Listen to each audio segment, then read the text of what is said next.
જૂનાગઢ મનપાની ચૂંટણીના મતદાન પહેલા ભાજપે 10 બેઠકો મેળવી લીધી।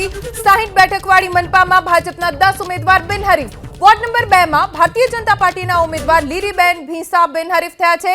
ભાજપના ઉમેદવારને કોંગ્રેસ અને આપના ઉમેદવારે સમર્થન જાહેર કર્યું।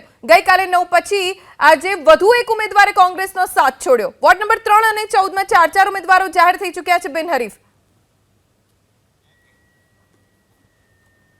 वोर्ड नंबर 2 मांथी कटारा प्रेमलबेन बाबूभाई कांग्रेस मांथी, सीमाबेन हरेशभाई धड़ुक आम आदमी पार्टी मांथी, बोरीचा कांताबेन कनुभाई आम आदमी पार्टी मांथी आ त्रणेय लोकोए भारतीय जनता पार्टीना विकासनी राजनीतिने स्वीकारी अने पोताना नामांकनो पाछा खेचेला था। एना अनुलक्षीने लीलीबेन किरीटभाई भींबा बिनहरीफ तरीके भारतीय जनता पार्टीना उम्मीदवार बिनहरीफ थया। कुल 9 बिनहरीफ भारतीय जनता पार्टी 60 मांथी 9 सीट बिनहरीफ थयेली छे। वोर्ड नंबर 12 मांथी दिलीपभाई गोल कांग्रेस मांथी जे फॉर्म भर्युं हतुं एने भारतीय जनता पार्टी ना समर्थन में पोतानुं फॉर्म पाछुं खेचेलुं छे। ए ज रीते आम आदमी पार्टी मांथी पण एक 2 नंबरनुं फॉर्म पाछुं खेचेलुं।